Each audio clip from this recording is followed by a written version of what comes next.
Welcome to a brand new episode of the Daily Debate. My name is Ahmed Nader, and tonight we're going to focus on the Egyptian-African bilateral relations and how they have developed under the tenure of His Excellency President Abdel Fattah al-Sisi for the past decade or more, especially on the political, the diplomatic and the economic fronts.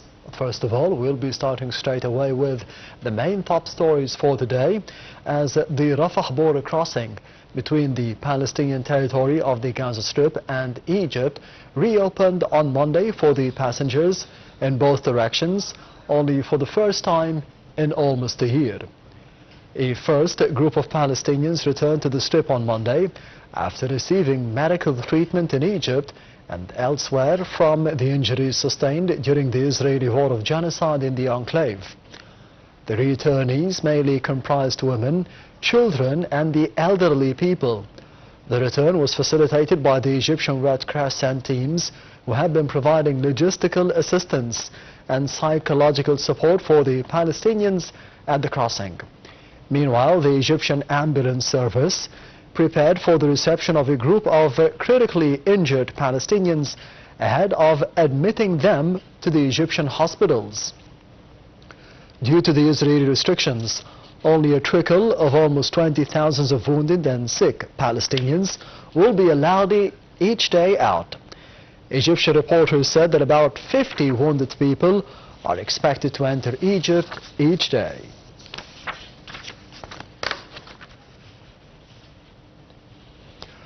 Meanwhile, Prime Minister Mustafa Madbouli stressed the state's keenness on following up on the social and the games platforms that do not abide by the safety criteria for children and youth.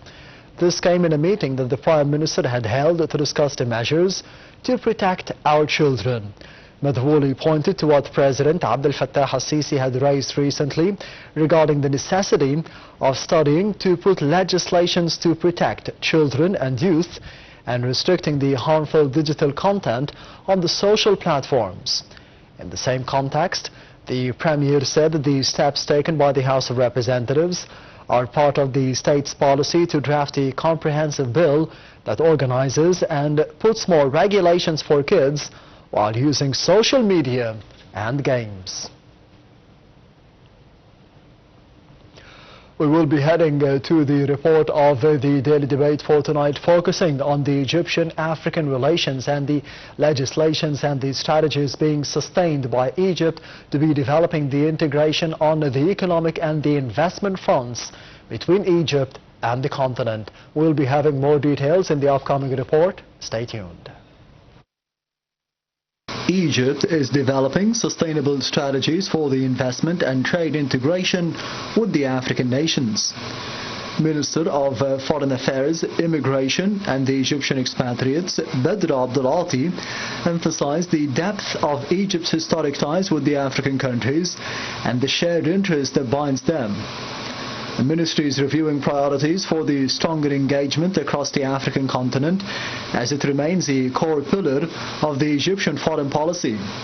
He stressed Egypt's commitment to strengthening relations on the basis of partnership, integration and the mutual benefit.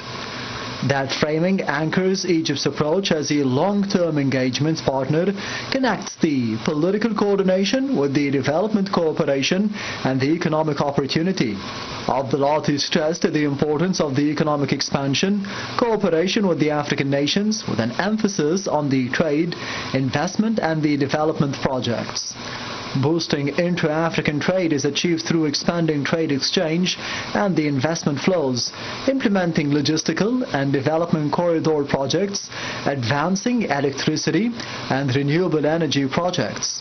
Moreover, the Minister of Planning, Economic Development and International Cooperation, Rania Al-Mashot, said that President Abdel Fattah al-Sisi has prioritized the cooperation with the continent to build a shared economic future.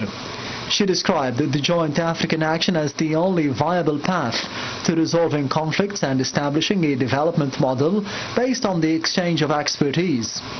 Al-Mashot highlighted the Egyptian private sector's role in continental infrastructure, citing the Cairo-Cape Town connectivity project as a key example. The minister identified the joint committees as a mechanism for strengthening relations, pointing to the recent convening of the Egyptian-Algerian Joint Committee as a model for exploring cooperation priorities. Addressing the green transition, Al-Mashot said that the continent possesses the resources to become a renewable energy hub. She noted that Egypt and the other African nations are partnering with the World Bank to implement an initiative aimed at providing renewable energy access to 300 million people across the continent. As Egypt's governor at the World Bank, the European Bank for Reconstruction and Development, the EBRD, and the other institutions, there is a growing global interest in fostering cooperation with Africa. The ministry launched the South-South and Triangular Cooperation Strategy in 2024 to expand development solutions and build cross-border partnerships. Al-Mashot characterized the integration with the African nations as an extension of the Egyptian historical role in supporting the continent's interests.